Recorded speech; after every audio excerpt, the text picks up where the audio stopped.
விரிவதற்கு இன்னும் சற்று நேரம் இருந்தது. லேசான தூறல் ஜன்னல் கண்ணாடிகளில் மெல்லிய தாளம் போட்டுக் கொண்டிருந்தது. சுந்தர் படுக்கையிலேயே புரண்டு படுத்தான். இன்று ஞாயிற்றுக்கிழமை, அலுவலகம் இல்லை, அதனால் நிம்மதியாக உறங்கலாம். ஆனால் வெளியிலிருந்து வந்த குளிர் காற்று அவனது போர்வையை துளைத்து உடலை எட்டியது. கண்களை திறந்து சுவரில் இருந்த கடிகாரத்தை பார்த்தான். மணி 6:30. மழை இன்னும் அதிகரித்திருந்தது.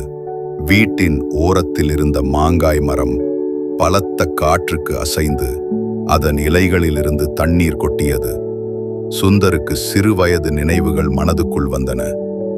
அவன் சிறுவனாக இருந்தபோது மழை என்றால் அத்தனை மகிழ்ச்சி.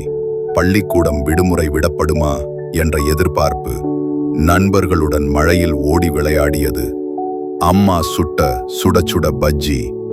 இந்த நினைவுகள் எல்லாம் ஒரு சுகமான கனவு போல வந்து போயின.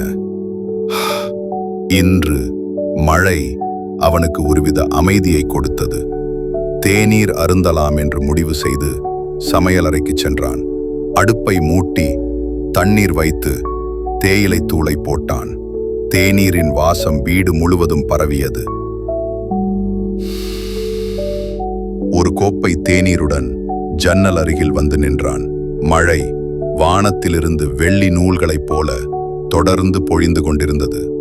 சாலைகள் வெறிச்சோடி போயிருந்தன. எப்போதாவது ஒரு வாகனம் நீரை பீச்சி அடித்துக் கொண்டு வேகமாக சென்றது. இந்த மழையும் அதன் குளிர்ச்சியும் தேநீரின் சூடும் சுந்தருக்கு ஒரு புதிய உணர்வை கொடுத்தது.